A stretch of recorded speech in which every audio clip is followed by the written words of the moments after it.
Hi everyone, welcome back to the channel. With 2024 coming to a close, it's the perfect time to explore what standout decks I had from the year. So today I'm sharing my top 5 tarot decks of 2024. These decks are not only beautiful and pack a powerful punch when it comes to using them, but they really resonated deeply with me this year for various reasons. So grab your favorite cup of tea, light a candle, and let's dive into these awesome decks. And if you also want to partake in this, don't forget to use the hashtag Standout Decks in the comments below or through a VR to let me know your favorites of the year.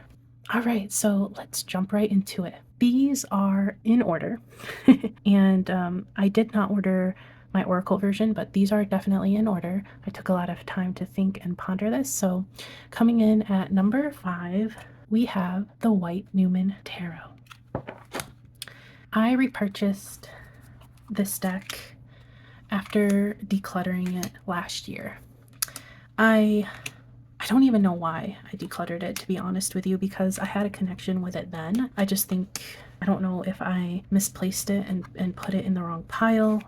I did move, so, you know, that always creates room for things to happen, errors to happen. But when I found out that I was missing this deck, I was really sad about it. And this is an accurate, like the most accurate representation of my sun sign, which is Aries.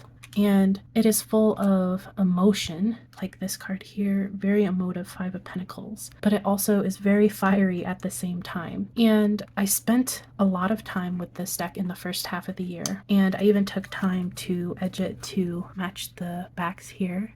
I am so happy to have this back in my collection. I love the art. It's so unique and beautiful, and I'm really happy to have it in my collection. It's got lovely colors. It's a really nice deck, and I feel like it represents my Aries self in the best way possible.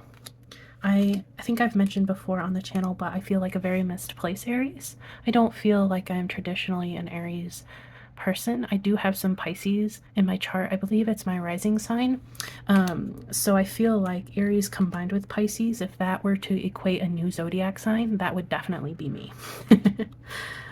So yeah, that is the White Newman Tarot. The number 4 deck of 2024 is the Fountain Tarot. And the Fountain Tarot is a true, gentle gem in my collection. It feels like a comfort deck to me, and that's because it was one of the very first decks that I purchased where we just got another right away. I feel like alongside of Kim Cran's The Wild Unknown, the Fountain Tarot was a deck that propelled the tarot world in a new way. I think it was very inventive at the time and still is for me. I don't really have a deck that explores light and angles and geometry in this way. It's soft and it's gentle to me. I know a lot of people find this deck cold, but it is the complete opposite for me. And I have another video here on the channel that explains why, and it has to do something with my mom. So I'll link that video above. You can search through the timestamps where I talk about it a little bit more in depth, but I understood the theme of this deck right away, and it wholly like opened its arms to me in a full welcome. Like, I felt like this page of coins when interacting with this deck, and it's still a favorite of mine. We always have good conversation and good readings. It teaches me a lot, and my tarot practice would be very different if I didn't have it. And this year I really gravitated towards it, I would say in the beginning half of the year. So number 4 is the Fountain Tarot. Number 3 on this list is the Spacious Tarot. This year, the Spacious Tarot made its way into my Workhorse category, which are decks that begin to feel like a home base and ones that I reach for when I seek that comfort, right? There's nothing like home, like that feeling of home that we so genuinely need. And it is one that I reach for when I need that feeling. It's a breath of fresh air, and I never tire of using it. I didn't stop using it. I used it throughout the entire year. I had a hard time putting it down. It's a deck that helps reset my mind, my emotions. It brings forward a lot of space. I think they hit it on the head with the name. Spacious Tarot because it allows that space for you to sink into each card without a character representation, without an image telling you what the character of each card should look like, should be doing, should feel like.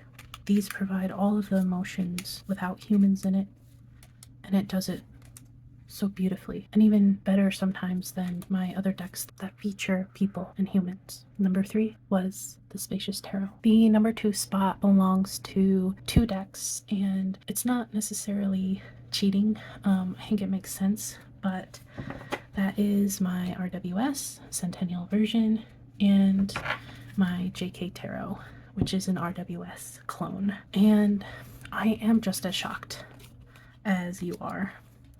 I guess I need to put it this way. I was so ready to talk about it.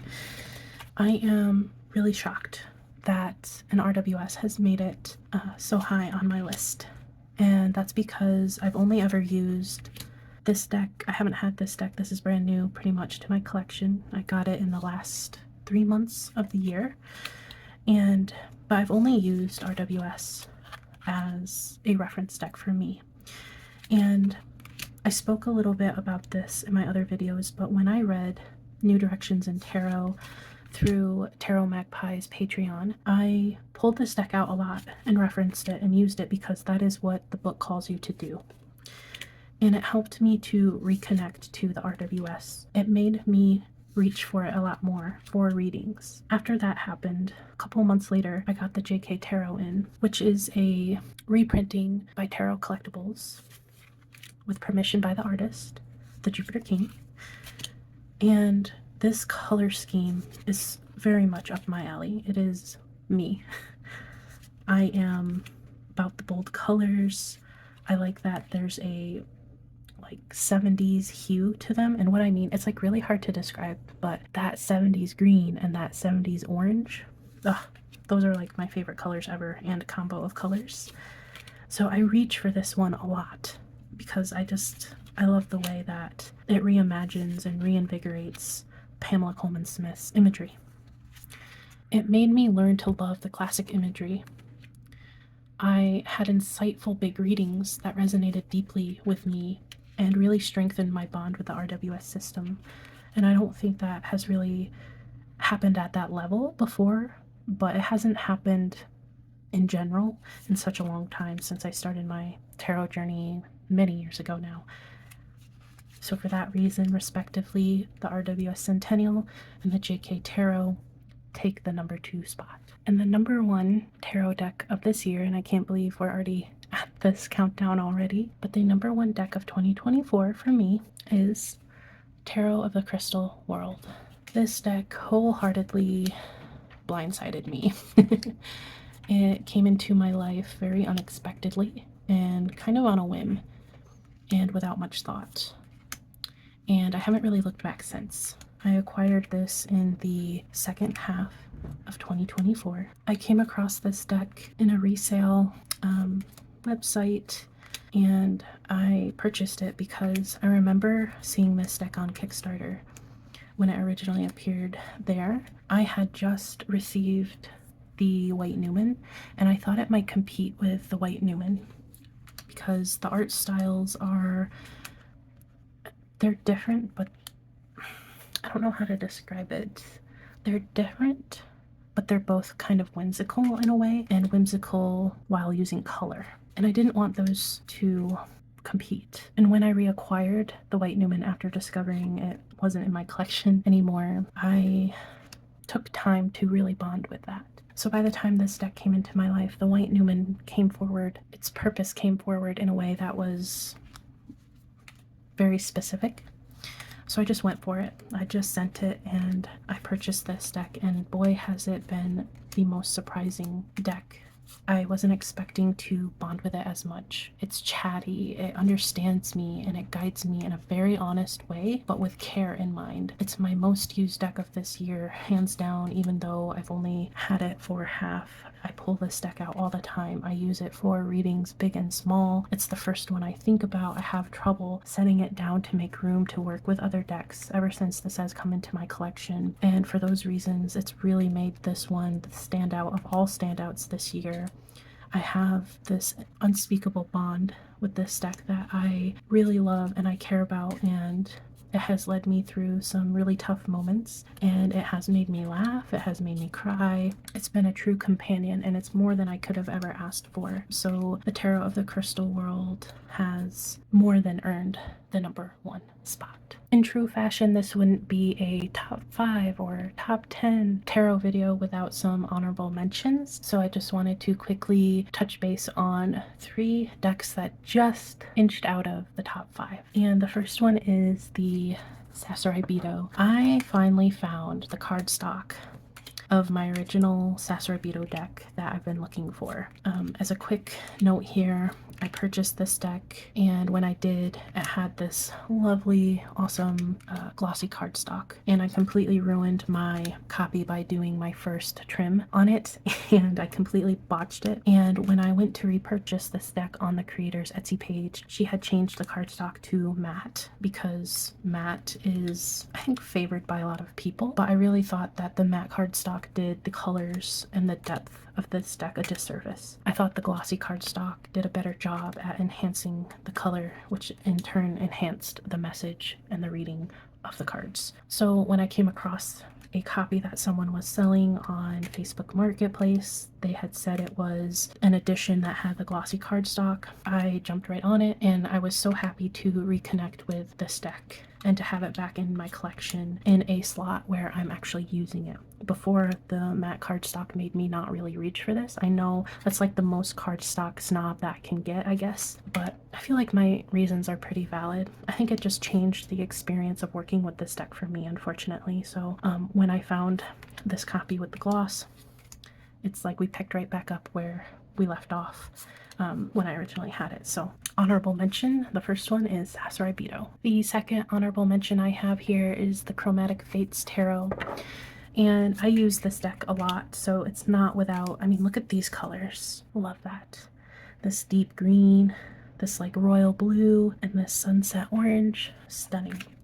Color is the main theme of this deck, and it is a collaboration or collective tarot deck where each artist was selected by an art director to create a card. They were assigned a card, and the main theme was a color story. I think I'm finding that I like decks that feature color or color done in a very smart and effective way, and this deck does that. I never want to leave the worlds that these artists have created. It is a gem in my collection, and there was a time this year where right toward the beginning for a couple months I couldn't put it down, and I kind of forced myself to put it down so I could work with different decks, because this one was just taking the spotlight and running with it, and for very good reason. So Chromatic Fates takes the second honorable mention slot. And the last honorable mention is my tarot bot. It's cute, it's quirky, it has that color that I love, it has a different lens because they're all robots. I love these robots with all my heart. I just want to be their friend. I want to take care of them. I want to spend time with them. I want to learn from them. I ranked this deck in my blind ranking video. I won't tell you which slot in case you haven't seen it, so I'll link it above if you want to watch that. But it was a lot of fun, and I was pretty surprised by this deck. I think I talked about in a video how I used to have a backup copy of this, and I ended up giving it away or selling it because I was like, this copy is battered and worn, and it provides even more character for me. I don't shy away from using my decks and having them get scuffed up. It puts a special, it's just a very special thing that you're using a deck so much that it's making its mark. And I was like, there's no other copy that would suffice this is the copy for me. I don't need another copy because this one is pretty much untouchable. And pretty much right after I said that, I got to thinking like, well, what if I ever came across a scenario where this one got lost, this one went beyond the point of no return, and I would be really, really, really sad if I didn't have another copy of this. And this is an indie deck, and I didn't know how long the extra copies or people would have this in circulation.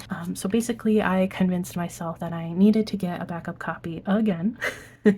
And so I actually did just that, and I have it here. It's still in its plastic wrap. I found it for like a steal of a price, and when I did, I purchased it, and I feel lovely about it. So for that reason, the tarot bot concludes the honorable mentions. And there you have it, my top 5 standout tarot decks of 2024. Each of these decks has its own unique magic, and I hope one, or maybe all, has sparked your interest or inspired your next acquisition. Not that I'm trying to get you to buy stuff, but if you're already using one of these decks, or if you've got it in your collection, or you've had your eye on another tarot deck or another favorite for 2024, let me know in the comments below. I'd love to hear what's resonating with you. Don't forget to like this video, subscribe to the channel, and hit that notification bell so you never miss a moment of tarot inspiration here. And if you found this video helpful, share it with a fellow tarot lover. They might just find their next favorite deck too. You never know. And until next time, see you around.